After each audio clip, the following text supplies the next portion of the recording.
Hey man, I've got a birthday surprise for you. My birthday is 6 months from now. Oh. Hey man, I've got a half birthday surprise for you. Oh my god, you remembered? What is it? 2 tickets to the new Tomb Raider movie. Oh, pass. Oh, come on, man, it looks rad. Does it?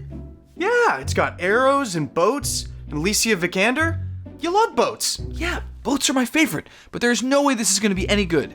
But it's based on the new Tomb Raider games, the good ones. It could be based on the best one, Lara Croft Relic Run, and it still wouldn't be any good. Face it, video game movies suck. That's blasphemy. Name one good video game movie. Super Mario Bros.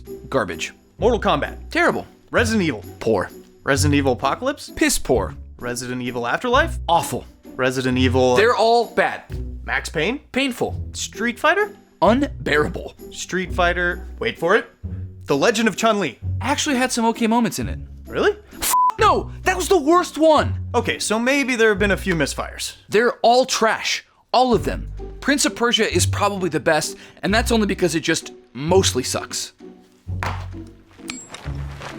This sand, is there more of it? Of course not.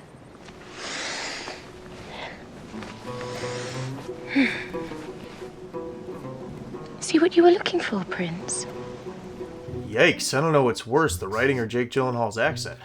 And most of the problems with these films stem from Hollywood having no respect for the source material. They think they're these loud distractions for kids. They miss the core of what makes games so compelling because they're not even looking for it, and instead they just focus on the surface level things. That's how we end up with a cyberpunk Mario movie because, hey, it's got Italian brothers named Mario and Luigi, and it's got a princess and a Yoshi and King Koopa. Same thing with the original Tomb Raider movies. Who cares if they suck nuts? They got boobs and guns just like the games. They seem to think that video games are this lesser art form that can't even hope to replicate what films do. I mean, hell, when the director of Prince of Persia played the game, he dismissed it almost immediately, saying that it lacked human drama and that he didn't feel anything while playing it. He said, and I quote, "You can't do a movie without the human drama, and the video game cannot do that. The video game can do all sorts of face-pulling, all sorts of, I am a bad man, I have a mean jagged sword, but it can't do any more than that." What an incredibly bold and ignorant statement. Not only is it ignorant, it's hypocritical because in his film, he cast Oscar-winning actor Ben Kingsley to play a bad man with a mean jagged sword. How do you have all these clips queued up? I come extremely prepared for my arguments.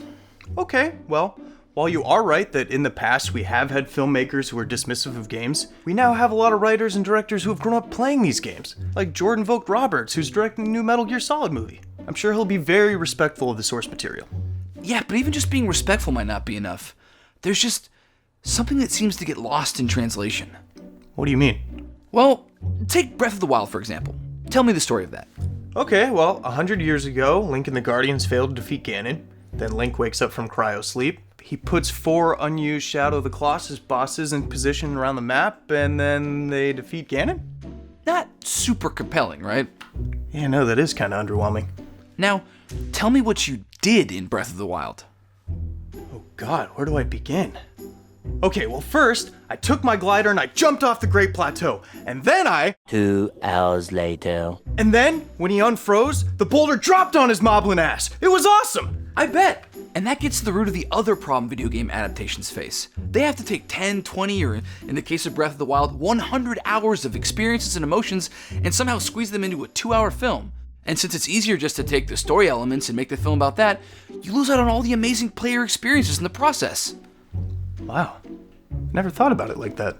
And the thing is, there are plenty of films that capture the video game player experience better than any actual game adaptation. Edge of Tomorrow has entire sequences where Tom Cruise makes progress by dying, resetting the day, and then getting a little further on each attempt. That perfectly encapsulates what it's like to play a tough game where you make inches of progress by continually dying and respawning. Yeah, and even though it's a show, Westworld features what is essentially a real-life MMO, full of NPCs that provide quests and reset every couple of days. Exactly.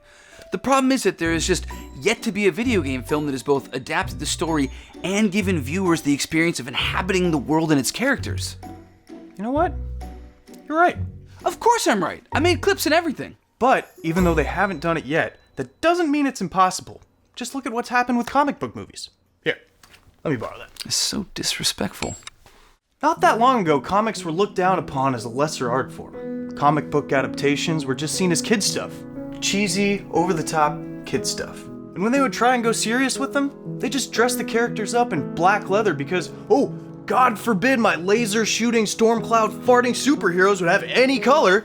You actually go outside in these things? What would you prefer?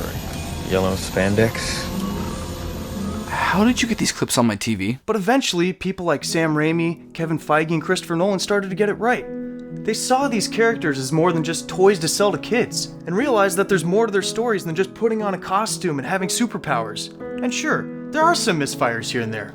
Batman v Superman: Dawn of Justice, Suicide Squad, Justice League. But by and large, the superhero genre has finally come into its own. And I think, no, I know that it's only a matter of time before video game movies do the same. You know what? You're right.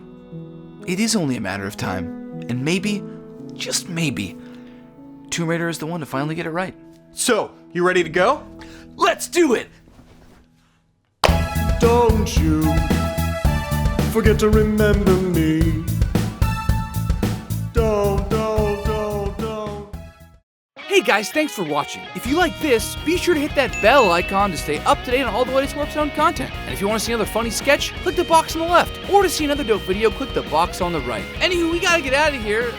You might say that we have to Lara Croft Relic Run. Oh! Best one.